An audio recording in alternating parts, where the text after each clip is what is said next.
My name is Naomi Carter. I'm 35 years old. I didn't scream when I found out. I didn't scream when I found out. I didn't slap him. I didn't call her in the middle of the night.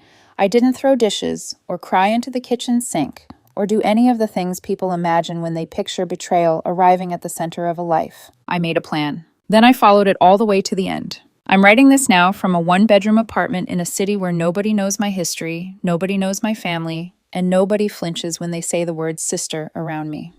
My phone number changed the same week I left. My social media is gone. The only address anyone from my old life has is a post office box I check once a month, and even then, only long enough to sort legal notices from everything else. I built a life with no open doors and no extra keys. And still, they keep trying to find me. Together, separately, through relatives, through people I used to work with, through anyone who might still believe blood should matter more than what blood did. It doesn't. Let me start where things still look normal. I used to work as a general contractor, residential mostly, full renovations, structural repairs, kitchens, bathrooms, foundations, the kind of work most people only notice when it's done badly. I was good at it, not because I was gifted, but because I was patient. I knew how to look at damaged things without panicking. I knew how to strip a room down to its bones and figure out what could still hold weight. That used to feel like a useful skill. Then I learned it works on people too. My boyfriend was Dean Holloway. We were together for 8 years, lived together for most of that, and I thought I knew the shape of him. We met in a hardware store on a Saturday afternoon when he was standing in front of a wall of paint samples, pretending he understood the difference between two shades of white. I told him he was holding the same color twice. He turned, smiled, and said, "No, one is winter linen and one is antique pearl. Apparently that matters." I laughed. He asked if I actually knew the difference. I said, "No, I just wanted to see if you'd admit you didn't either." That was how it started. Easy, slightly ridiculous. The kind of meeting people retell later because it sounds like the beginning of something destined. For a long time, it felt that way. Dean had a charm that made other people relax around him quickly. He knew how to make a room feel lighter. He could talk to anyone. He remembered details.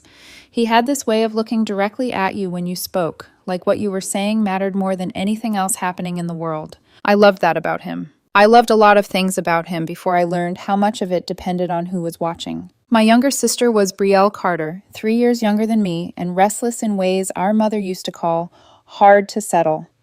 Brielle had always been the kind of person who lived as if stability were an insult. She changed jobs the way other people changed playlists.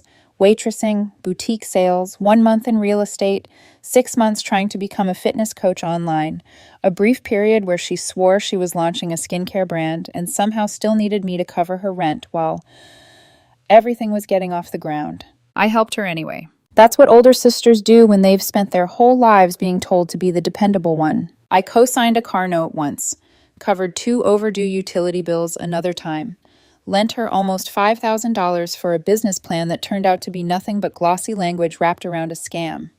She paid back a fraction and cried when I asked if she was at least keeping track. So I stopped asking. Because she was my sister. Because family, when you're raised the way we were, is supposed to mean patience with damage. I was wrong about that too.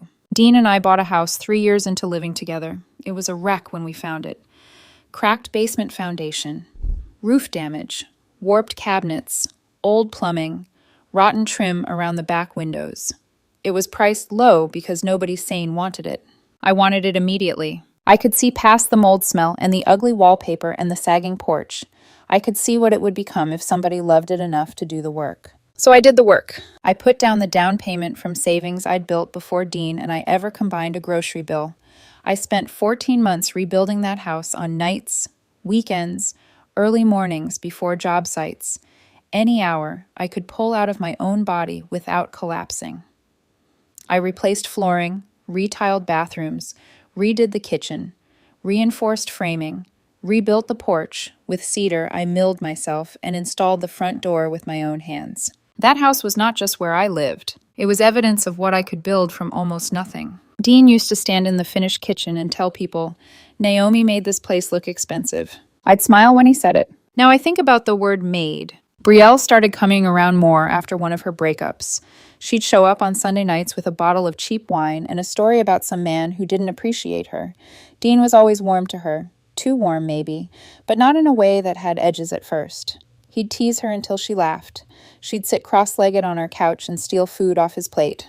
I'd be at the stove or leaning against the counter, watching them talk over each other, and it looked like family. That was the danger. It looked like something I had every reason to trust. I remember the first moment that didn't sit right.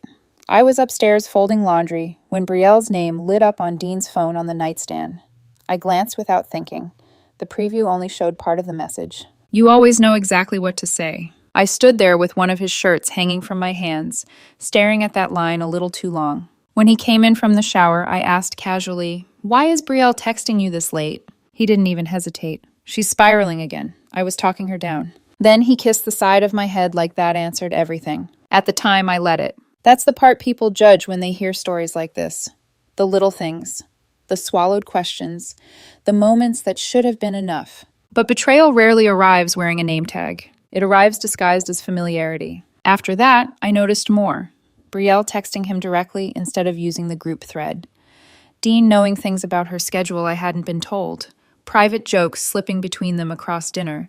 Conversations that went quiet when I walked into the room. Not dramatically, just enough for the air to change. Once, I saw a photo notification pop up on Dean's phone while it was charging on the kitchen counter.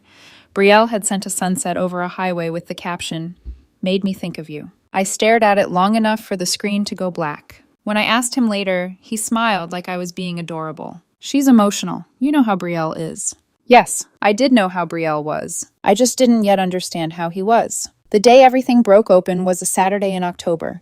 A concrete pour got canceled because of rain, so I came home earlier than expected. I pulled into the garage, shut the truck off, and walked inside through the mudroom instead of the front. Quieter that way. Habit. Dean was in the kitchen, and he didn't hear me. He was on the phone, laughing. Not the broad, social laugh he used with strangers.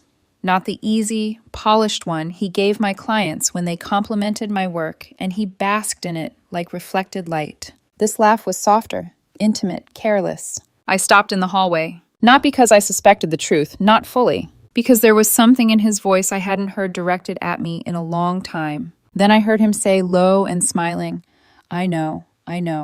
But Naomi's starting to notice things." I didn't move. The whole house seemed to narrow around me. A beat of silence. Then he said, "No, not yet. Let me handle it." Another pause. And then, "Brielle, stop. You know I—" He didn't finish the sentence before I stepped backward. I didn't need the rest. I didn't need a confession or a dramatic reveal or some perfect cinematic line where the world splits cleanly in two. I already knew. I walked back out through the garage, got into my truck, and drove to the parking lot behind a grocery store about 3 miles away. I parked in the far corner facing a row of shopping carts slick with rain and sat there for almost 2 hours with both hands locked around the steering wheel. I didn't cry. That always surprises people. But grief wasn't the first thing I felt. Recognition was. Every strange silence, every message, every extra dinner plate, every time Brielle looked too comfortable in my kitchen. Every time Dean defended her before I'd even criticized her. The whole timeline rose up at once, fully framed, like a house finally visible after the scaffolding comes down. When I got home, Dean was on the couch watching television like nothing had happened. He glanced over. "You're home." "Rain," I said. He nodded. "You hungry?" "No." I sat beside him, close enough for him to put his hand on my knee a few minutes later, like we were still the same people we had been that morning. I let him. That was the exact moment something inside me sealed shut. Not dramatically, not loudly, just completely. That night, after he fell asleep, I went downstairs to the filing cabinet in the basement and opened every drawer. Mortgage paperwork, receipts, permit copies, inspection reports, material orders, bank records, labor logs. I kept out of habit because habit had always made me good at surviving complicated things. I photographed everything. Every page, every date, every dollar I'd put into that house before and during our life together, every hour of labor that had turned a broken property into something worth far more than we paid for it. Then I uploaded the files to a cloud drive Dean didn't know existed. At 8:12 the next morning, I called a divorce attorney. And by the time she answered, I was already calm enough to sound like someone discussing a project timeline instead of the demolition of her own life. The attorney's name was Evelyn Whitmore. She came recommended by another contractor I knew, a woman who had gone through a brutal divorce and won because, in her words, she had finally gotten tired of being treated like the irrational one when she was the only person in the room keeping records. That was enough for me. I sat in my truck outside a coffee shop while I spoke to Evelyn for the first time. Rain tapped across the windshield in thin, nervous lines. My wipers were off. The air inside the cab felt too still. She listened without interrupting. Not once. I told her about the house, the down payment, the renovations, the phone call, Brielle, Dean, the texts, the way the whole thing had been unfolding right in front of me while I kept choosing the kindest explanation available. When I finished, there was a short silence. Then she asked, "Have you confronted him?" "No." "Good," she said immediately. "Don't." That word settled into me more firmly than sympathy would have. Not because it was comforting, because it was useful. She asked about the house first. Legally, technically, carefully. I explained that both Dean and I were on the paperwork, but the down payment had come from my premarital savings. $38,000, documented. I told her I had the statements. I told her I had the receipts for every major purchase during the renovation.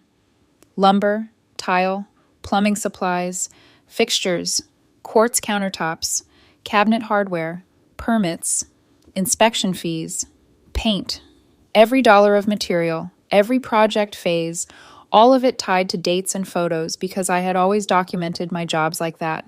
"What about labor?" she asked. "My labor?" "Yes." I looked out through the windshield at the rain sliding down the glass. 14 months, I said. Nights, weekends, before work, after work. I tracked most of it because I was trying to stay on schedule. There was a pause. Then Evelyn gave a quiet exhale that almost sounded like approval. "Naomi," she said, "I don't think you understand how rare it is for someone in your position to have this level of documentation." "I'm a contractor." "I know," she said, "and that habit may have just saved you a great deal of money." Money. It felt strange hearing that word while my life was still sitting in pieces around me. But she was right to focus there. Emotion, in situations like this, gets people cornered. Evidence gets them out. For the next week, I lived two lives. In one, I was still Dean's girlfriend.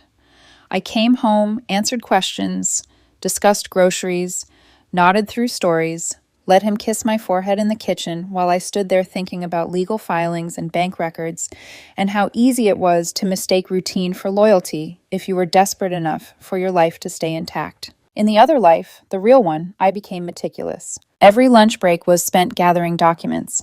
I downloaded bank statements, pulled appraisal records, organized receipts by category and date.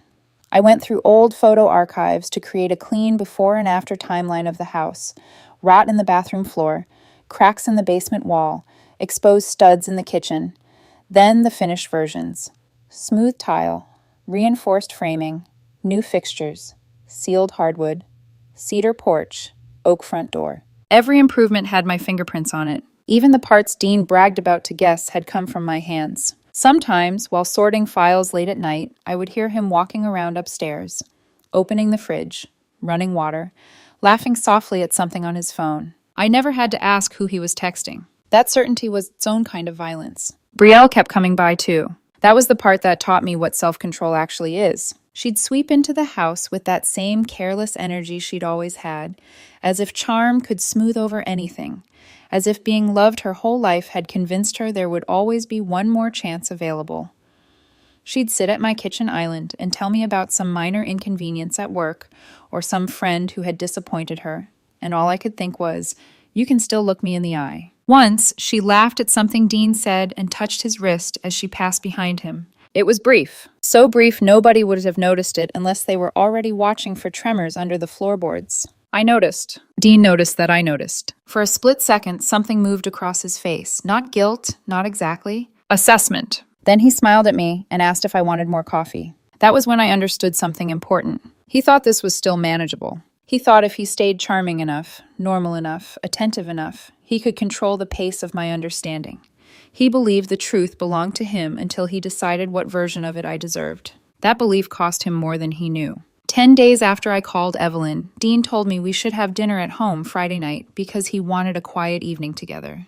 He said it in that warm, easy tone people trust automatically. I remember looking at him over the sink while I rinsed out a coffee mug. "Sure," I said. By then, Evelyn was already building the case. She'd reviewed the bank documents, gone through the renovation records, asked smart questions that cut straight to what mattered. Had I used premarital funds? Yes. Was I the one performing and documenting the work? Yes. Did I have timeline evidence? Yes. Was there proof the home had significantly increased in value because of those renovations? Yes. An updated appraisal had put the increase at just under $170,000. I'd known the number, of course, but hearing it framed in legal terms changed it. It was no longer just pride, it was leverage. Friday night, Dean made pot roast. He had never made pot roast for me on a weekday in the entire time we'd lived together. That was how I knew something was coming before he even sat down. There were candles on the table, my favorite plates, a bottle of wine open and breathing like we were celebrating something sacred instead of staging a performance over the body of what he had already destroyed. I sat across from him and folded my napkin into my lap. He looked nervous. That was almost funny. Not because he felt bad, because even now he still thought he was the one bringing life-changing information into the room. "Naomi," he said, smiling in that cautious, searching way people do when they want credit in advance for honesty, "I have something to tell you." I set my fork down. "Okay." He let out a breath, glanced at the candles, then back at me. "Brielle is pregnant." For half a second, the room seemed to go perfectly still. Not louder, not sharper, just flatter, like all the depth had been pressed out of it. He kept watching me, waiting, measuring, as if my reaction might still determine what kind of man he got to believe he was. I looked at him and saw everything at once. The late-night texts, the private smiles, the careful normalcy, the calculated tenderness, the arrogance of sitting across from me in a house I rebuilt and telling me this news like it was tragic, complicated, human, anything but grotesque. He must have seen something shift in my face because he leaned forward quickly. "Naomi, I know this is shocking." Shocking. I almost laughed. Instead, I asked very quietly, "How far along?" He blinked, surprised. 12 weeks? 12 weeks. I did the math instantly. Of course I did. I had already been doing it for days without admitting that was what I was doing. Every moment of distance, every excuse, every time he turned away from me in bed and called it stress, every soft deflection, every unexplained tenderness toward Brielle dressed up as concern. 12 weeks made everything sit in place. He started talking again, but for a second his voice blurred. I could see his mouth moving, could see his hand flex near the stem of his wine glass, could see the expression he was arranging: grief, guilt, helplessness, some carefully curated mixture that might let him walk out of this still feeling misunderstood instead of monstrous. Then I heard him clearly again. Didn't mean for this to happen." I looked straight at him. Nothing in me moved. Not rage, not devastation, not pleading. Just a cold, finished clarity. "You didn't mean for which part to happen?" I asked. "Sleeping with my sister or getting her pregnant?" His face changed. Not dramatically, just enough. "Naomi." "No," I said. "I'm asking because those are different mistakes." He opened his mouth, closed it, looked down, then up again. He was trying to decide how honest he could afford to be. That was the moment I understood he still thought this was a conversation. He still thought there was room here for damage control. He said my name again, softer this time. It got complicated. I held his gaze. "No," I said. "Complicated is a permit issue. Complicated is load-bearing damage behind a finished wall. This is not complicated." His jaw tightened. That was the first flash of irritation I'd seen from him all night, and it told me more than his apology would have. He didn't just want forgiveness. He wanted me to perform the right kind of hurt, the kind that leaves the door open, the kind that makes him central. I didn't give him that. Instead, I stood, picked up my wine glass, took it to the sink, and rinsed it carefully under warm water while he sat frozen at the table behind me. "You're being very calm," he said after a moment. I dried the glass with a dish towel. "I know." He stood then, as if my calm was making him nervous. Good. It should have. "Naomi, say something." I turned around. The kitchen light caught the edge of the quartz countertop I'd cut and installed myself, the cabinets I'd leveled, the backsplash I'd tiled by hand. Every polished surface in that room seemed to glow with a kind of cruel clarity. So I gave him the truth he was least prepared for. "I need a few days," I said. Relief moved through him so visibly it made my skin crawl. A few days to him meant hope, negotiation, emotion settling into terms he might still manipulate. To me, it meant timing. Because earlier that afternoon, Evelyn had called. She had everything she needed. The filing could happen as soon as I gave the word. I slept in the guest room that night with the door locked. Dean knocked once, softly, sometime after midnight. "Naomi?" I said nothing. He lingered outside for maybe 30 seconds, then walked away. The next morning, Braille texted me, not to confess, not to apologize, to ask if I wanted brunch Sunday, complete with a little heart at the end of the message like she was still entitled to casual access to me. I stared at that heart for a long time. Then I forwarded the screenshot to Evelyn and put my phone face down on the counter. She called me an hour later. "You're ready," she said. Not a question. "No," I said honestly, "but do it anyway." So she did. We filed on Thursday. Dean didn't know yet. Brielle didn't know. The paperwork was moving quietly through a system neither of them respected enough to fear until it was too late. Friday morning, Dean told me Brielle had a doctor's appointment and that he was going with her because she was overwhelmed. He said it from the front hallway while tying his shoes. He didn't seem embarrassed. He didn't seem ashamed. He seemed inconvenienced. I stood in the kitchen, holding a mug of coffee, and said, "Okay." Then I watched him leave my house. Not ours. Mine. As soon as his car disappeared, I moved. One bag first. Clothes, laptop, personal files, jewelry from my grandmother, the old photo box from the top closet shelf, backup hard drives, a few things that were mine in ways paperwork didn't need to explain. Then the documents. Then the final walkthrough. The bedroom where I'd replaced the drafty windows because Dean said winter made him miserable. The upstairs bathroom where I'd laid every tile myself, knees aching, wrists sore, too tired to speak by the end of those nights. The living room where Brielle used to curl up with wine and laughter while I cooked dinner 10 feet away. The porch I built from cedar. The front door I installed, leveled, shimmied, sealed. Solid oak. Heavy. Built to close clean. I ran my fingertips along the door frame and felt the smooth edge of sanded wood under my hand. Then I left the keys on the kitchen counter beside the divorce papers Evelyn had arranged to be served that afternoon. On top of them, I placed one note. Just one sentence. You can explain it to each other. Then I walked out. I didn't slam the door. I pulled it shut gently and listened to the lock catch. By the time Dean and Brielle came back from that appointment, my number was already disconnected. My new one was active. Only 4 people had it. And for the first time since I heard his voice in that kitchen saying my sister's name like it belonged in his mouth, I felt something that almost resembled peace. Not because it hurt less. Because the plan was no longer a plan. I didn't hear it. Because by then, that version of my phone didn't exist anymore. Evelyn told me about it later, when the phone records were pulled during discovery. 41 calls in the span of 3 hours. Voicemails that grew more frantic with each attempt. Messages that started controlled. "Naomi, we need to talk," and unraveled quickly into something closer to panic. By the 10th call, he was no longer performing calm. By the 30th, he wasn't performing anything at all. Brielle tried next. Different number, same urgency. I didn't answer that one either, because the point wasn't to hear what they had to say. The point was that they no longer had access. They went to my mother's house the next morning. I know exactly how that went, because my mother told me herself that night. "Irene Carter doesn't entertain nonsense," she said without preamble, the second I picked up. That was how she always started conversations when something mattered.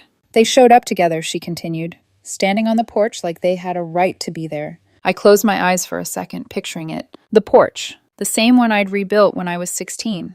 Replaced the boards myself under my father's supervision, learned how to measure properly, how to set nails without splitting wood, how to fix something that had weathered too long without care. They were holding hands, my mother added. There was a beat of silence between us.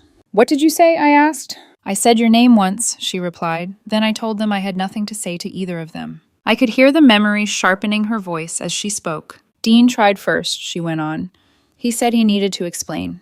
I asked him what part, the sleeping with your sister part, or the pregnancy part."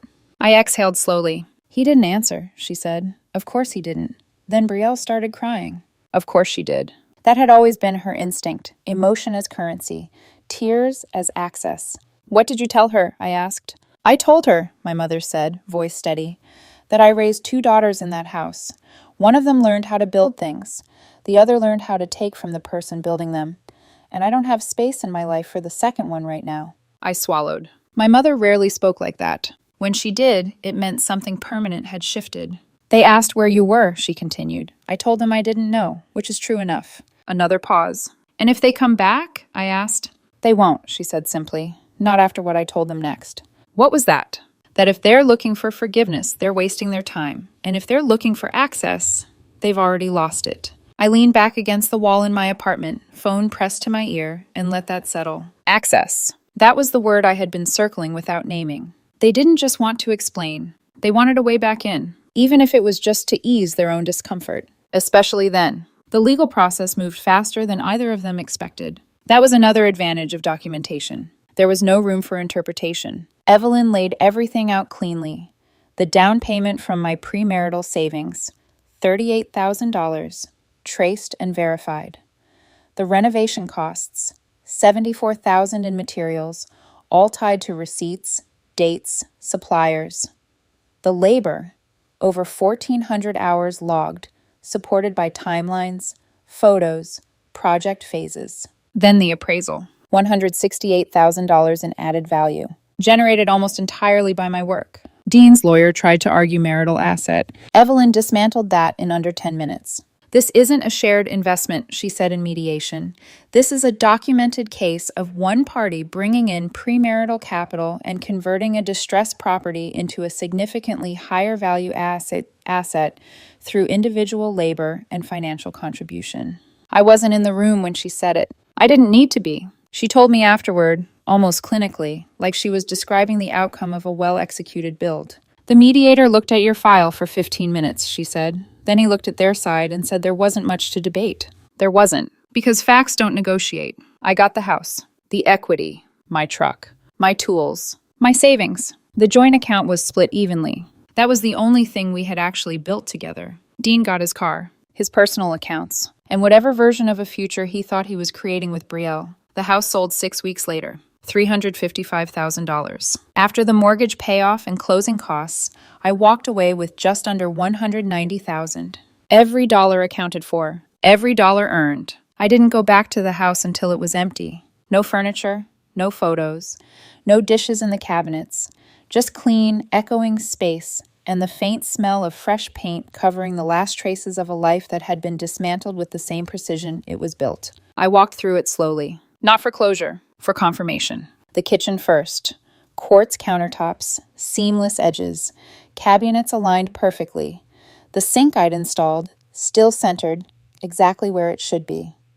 I ran my hand along the surface and felt the cool, solid finish under my fingertips. Then the living room. Hardwood floors I'd sanded and sealed. Smooth, even, no creaks. The walls clean, neutral, ready for someone else's story. Upstairs, the bathroom, the bedroom. No ghosts, just structure. That's when I understood something I hadn't been able to see while I was still living there. The house had never belonged to what Dean and I were together. It belonged to what I had built inside myself, and that part wasn't gone. At the front door, I paused. 6-panel oak. Heavy. I opened it, closed it. Listened to the sound. Solid. Final. Exactly the way I'd installed it to be. I left without looking back. The messages didn't stop. They just changed form. When calls didn't work, they tried people. Dean reached out to Reggie, my former foreman, called him late one night, voice shaking, asking if he'd heard from me. Reggie told me about it the next morning. She sounded bad, he said carefully. Like really bad.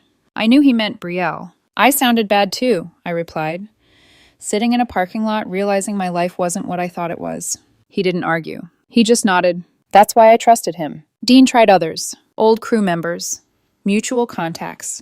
Anyone who might still feel obligated to pass along a message. One by one, they called me. One by one, I gave them the same answer. I appreciate you telling me, I said, but I don't have a sister. There was always a pause after that. Not disagreement, just recognition. Because in the kind of work I did, loyalty mattered. And what Brielle and Dean had done wasn't something people brushed off as complicated. It was something they understood immediately. A breach. Clean. Irreversible. They tried showing up together again at my mother's house a few weeks later. That part I only heard secondhand, through a neighbor who had watched from across the street. They looked like a couple, my mother told me later, standing there like they were presenting something legitimate. What did you say this time? I asked. I told them they were standing on a porch you built with your own hands, she said, and they didn't deserve to stand on it together. I closed my eyes. And then? I told them to leave, she said, and this time they listened. The baby was born in April. A boy. I know because my mother told me after she heard through a cousin. She hesitated before saying it. Do you want to know anything else? No, I said. Another pause. They say he looks like Dean. I let out a quiet breath. Of course he does. That part didn't hurt the way people expect. The child wasn't the betrayal. The timeline was. The months where we had been trying, casually, quietly, talking about names, about possibilities, about a future that existed in conversation while something entirely different was happening behind my back. That overlap. That's what stayed. That's what had weight. The letters started 3 months later. First one from Dean. 5 pages, handwritten. I could tell just by holding the envelope. I didn't open it. I wrote return to sender across the front and dropped it back into the outgoing slot. 2 weeks later, another one. Brielle's handwriting this time. Same result. Then another. And another. One envelope had the word please written across the front in heavy, uneven capital letters. I didn't open that one either, because I understood something clearly by then. If I read even one sentence, I would feel something. If I felt something, I might respond. And if I responded, even once, I would be giving them exactly what they had been trying to get since the day I left. Access. And that was the one thing I had decided they would never have again. They built a life together. That's what people kept telling me, as if the sentence itself carried weight, as if putting the words built and together next to each other could somehow smooth over what those words were standing on. From what I heard, it didn't take long for the edges to show. They moved into a small apartment on the east side. 2 bedrooms, thin walls, outdated plumbing. The kind of place you choose because it's available, not because it's right. Dean got a job at a car dealership. Commission-based. Unpredictable. Brielle went back to part-time work at a daycare, juggling shifts around the baby's schedule. On paper, it looked manageable. In reality, the numbers never quite lined up. Bills stacked faster than income. Rent, utilities, formula, car repairs, unexpected expenses that always come in clusters when you don't have a buffer to absorb them. The kind of math that doesn't negotiate no matter how many times you run it. I didn't need to see it to understand it. I've built enough things to know when the foundation isn't strong enough to carry what's been placed on top of it. My mother heard most of it through a long chain of conversations. Friends of friends, neighbors, people who knew someone who still spoke to Brielle or Dean. Information travels differently when it's not being asked for. It leaks. They fight a lot, she told me once, her voice measured. About money, about the baby, about everything. I sat on the edge of my bed, phone pressed to my ear, staring at the wall across from me. Of course they do, I said. Another pause. Dean's not stable, she added carefully. Not in the way you were. I almost smiled at that. Not because it was funny. Because it was obvious. He never was, I said. What they had built, their relationship, had started in secrecy, in stolen moments, in quiet messages and hidden laughter. It had been fueled by excitement, by the illusion of something forbidden and therefore more meaningful. But excitement isn't structural. It doesn't hold weight. What holds weight are things like consistency, reliability, the ability to fix what breaks before it spreads, the discipline to show up even when nothing about the situation is enjoyable anymore. Those were never his strengths. And Brielle had never learned to build anything at all. She knew how to want. She knew how to reach. But she didn't know how to maintain. Those are different skills. According to my mother, the apartment developed a leak under the kitchen sink a few months after they moved in. A slow drip at first. Then worse. Dean tried to fix it himself. Of course he did. He'd watched me do enough repairs over the years to believe that proximity to skill was the same thing as understanding it. He made it worse. Flooded the cabinet. Warped the wood. Turned a small problem into a larger one that required a professional to fix. They had to call a plumber. $280 they didn't have. My mother told me that part with a quiet kind of emphasis. You would have fixed it in 20 minutes, she said. I know, I replied. That was the point. Every time something broke in that apartment, and things always break, that's just what spaces do, they were faced with the difference between what they had and what they had given up. Not me. The absence of me. That's what lingers. Not a person standing in the room. Just the quiet realization that something used to be easier, more stable, less fragile. Brielle felt it too. I know she did. Because eventually, she started asking about me again. Not directly. Not in a way that sounded like accountability. More like curiosity wrapped in discomfort. My cousin Tate reached out to me one evening, neutral as always. He never took sides, just observed. They're not doing great, he said. I figured, I replied. There was a brief hesitation on his end. Brielle asked about you, he continued. Wanted to know if you ever, ask about them. I leaned back in my chair, staring at the ceiling. No, I said. Another pause. She asked if you knew about the baby, he added. I do, I said. I don't need details. Tate exhaled softly. She also asked... He stopped for a second, choosing his words. She asked if you hate her. That question sat in the air between us. I thought about it carefully, not quickly, because the answer mattered. No, I said finally. Tate didn't respond right away. I don't hate her, I continued. Hate takes energy. It takes attention. It takes space. And I don't have space for her anymore. That was the truth. Not a softened version of it. Not something designed to sound evolved or forgiving. Just accurate. I removed her, I said. That's all. Tate was quiet for a moment. Then he said, I didn't know what to tell her. You can tell her that, I replied, if she asks again. He didn't argue. He just said, okay. And that was the end of that conversation. The letters stopped after a while. Not immediately, but gradually. Like they were testing how long persistence might eventually wear something down. It didn't, because the decision I made when I left wasn't emotional. It was structural. I had removed the entry points. There was nowhere for their words to land. Nowhere for their explanations to attach. No framework for them to rebuild contact on. And without that, there was nothing. About 14 months after I left, I finished a kitchen remodel for a family in my new city. 2 kids. A husband who hovered just enough to be helpful without getting in the way. A wife who made coffee for both of us and argued about backsplash colors like it was the most important decision she'd make all week. They weren't perfect. They interrupted each other, disagreed, changed their minds mid-sentence. But they were building something together. You could feel it, not in big gestures, in small ones. The way he handed her a tape measure without being asked. The way she adjusted her schedule to be home when I needed access to the space.